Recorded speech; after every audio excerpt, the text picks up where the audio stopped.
Dear student, पिछले दिन हम लोग एक्सरसाइज 6.1 कंप्लीट किए थे।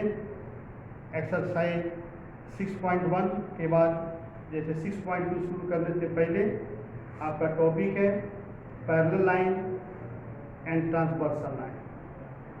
पैरेलल लाइन किसे कहते हैं, ट्रांसवर्सल लाइन क्या है, पैरेलल लाइन और ट्रांसवर्सल लाइन के अकॉर्डिंग एंगल क्या बनते हैं, उनका रिलेशन क्या होता है, इसको पहले समझेंगे। समझने के बाद एक्सरसाइज 6.2 को स्टार्ट करेंगे। देखो, in a plane two lines does not intersect and distance anywhere same called parallel line. यानी जब किसी तल में दो लाइन एक दूसरे को नहीं काटे और उनके बीच की दूरी हर एक जगह सेम हो, उसे क्या कहते हैं, पैरेलल लाइन कहते हैं। जैसे by figure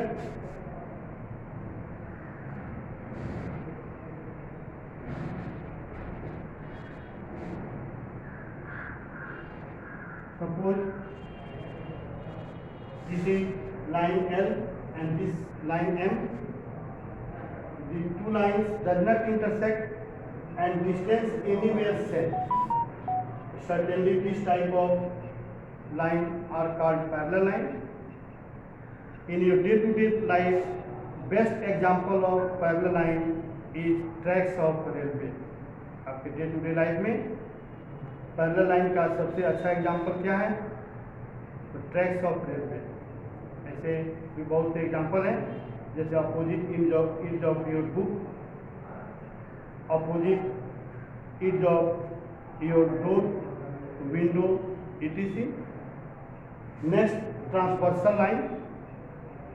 if a line intersect two और more lines at distinct point, they are called transversal line.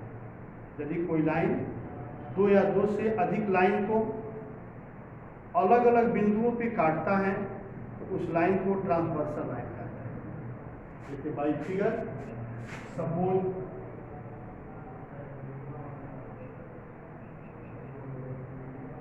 It is third line N और this line N intersect line L and intersect M at distinct point at this and this. So certainly in favor of L and M, line N is called transversal line. जैसे line N को line L और M का हम क्या कहेंगे, transversal line. अब जैसे problem है कि जब दो पैरेलल लाइन को ट्रांसवर्सल लाइन काटता है तो एंगल कितने बनते हैं। If two lines are intersected by a transversal line, totally 8 angles are formed. कुल 8 एंगल बनते हैं। Suppose mainly this is angle A, angle B, C, D. Next, E, F, G and H. In favor of two lines, if transversal line intersect to each other, then totally 8 angles are formed.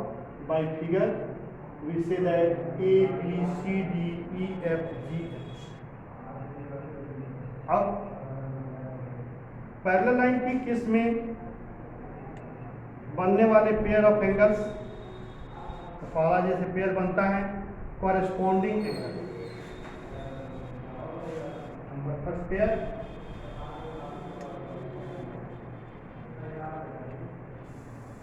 Corresponding angle, दूसरा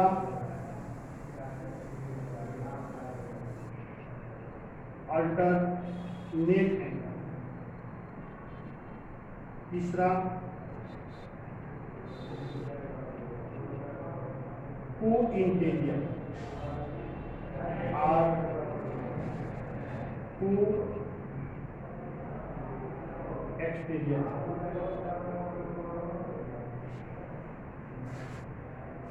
जैसे angle बनता है corresponding, alternate को interior और को exterior. अब तुम्हें समझना है कॉरेस्पॉन्डिंग एंगल क्या है। देखो कॉरेस्पॉन्डिंग एंगल मीन्स आपके एक लाइन पर ट्रांसवर्सल लाइन के सेम साइड बना हुआ इंटीरियर, तो दूसरे लाइन पर बना हुआ एक्सटीरियर एंगल। जैसे इस ट्रांसवर्सल लाइन एन के सेम साइड एक एंगल बन रहा है 1 और यहाँ पे बन रहा है E। जैसे यह एंगल ए और ये एंगल ई, क्या होगा corresponding angle. There are totally 4 pair of corresponding angle. A D and H are also corresponding angle. B and F are corresponding angle. C and G are corresponding angle. तो corresponding angle के pair में हम कर सकते हैं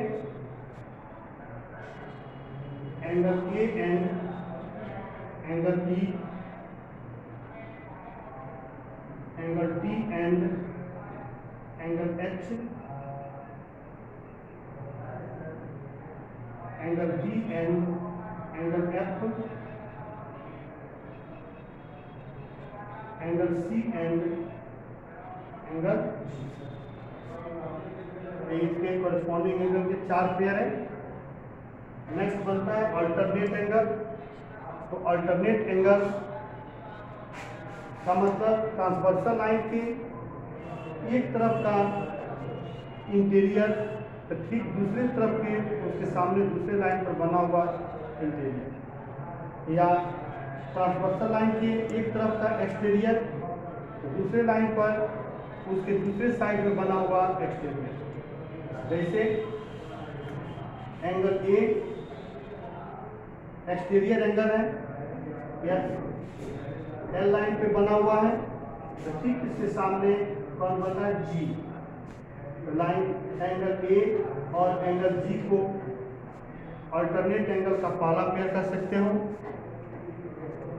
angle D और angle F को दूसरा पेयर कर सकते हो, एंगल बी और एंगल एच को तीसरा पेयर कर सकते हो, एंगल सी और एंगल ई को चौथा पेयर कर सकते हो। जैसे यहाँ पे angle A and angle G, angle D and angle F, angle B and angle H,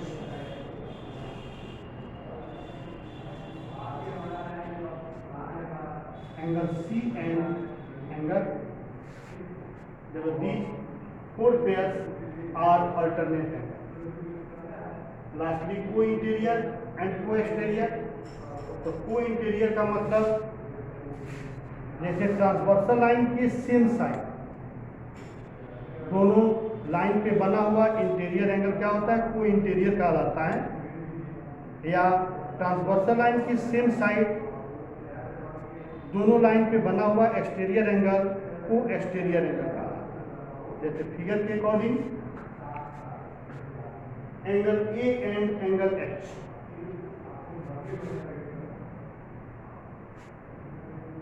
देखो angle A and angle H,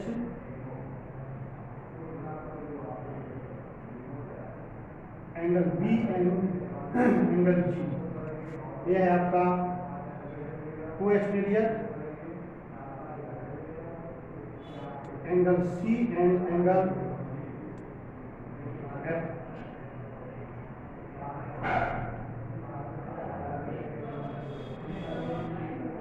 angle D and angle. इसमें देखो 2 टाइप के एंगल है, को इंटीरियर और को एक्सटीरियर। तो को इंटीरियर के रूप में होगा एंगल सी और एंगल एफ, एंगल डी और एंगल ई। को एक्सटीरियर के रूप में होगा एंगल ए और एंगल एच, और फिर एंगल बी और एंगल जी। ये इसका इंट्रोडक्शन है, इतना समझना है आपको। लास्टली इसके प्रॉपर्टीज होते हैं। देखो property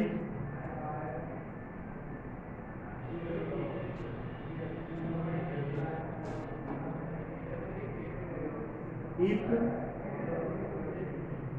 two parallel lines are intersected by a transversal, then number A, pair of corresponding angles are equal. Number B, pair of alternate angles are equal. और number C, sum of co-interior are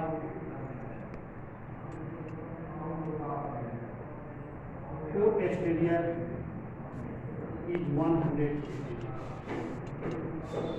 ये property है कि यदि दो parallel line, this symbol is parallel line symbol, if two parallel lines are intersected by a transversal, then first property, pair of corresponding angles are equal.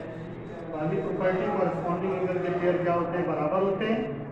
तो figure के according angle ए और angle E corresponding है. जितना value ए का होगा उसी तरह उतना ही वैल्यू ई का भी. इसी तरह से जो वैल्यू डी का होगा वही वैल्यू एच का है ना. Then pair of alternate angles are equal. Alternate के पेयर बराबर होते हैं. तो अल्टरनेट का पेयर मतलब ये एंगल ए और एंगल बी अल्टरनेट का पेयर है. तो जितना ए का वैल्यू होगा उतना ही जी का वैल्यू होगा. जितना सी का वैल्यू होगा वही ई का वैल्यू होगा. जो डी का वैल्यू होगा वह एफ का वैल्यू. इसी तरह थर्ड प्रॉपर्टी, सम ऑफ को इंटीरियर और को एक्सटीरियर इज 180. यानी को इंटीरियर को जोड़ते हैं या को एक्सटीरियर के पेयर को जोड़ते हैं तो उनके सम क्या होते हैं 180. Means angle C and angle F are co interior. So angle C plus angle F is equal to 180. Angle B plus angle G is equal to 180. Angle D plus angle E is equal to 180. और angle A plus angle H is equal to 180. Thank you. This introduction for exercise 6.2 is complete.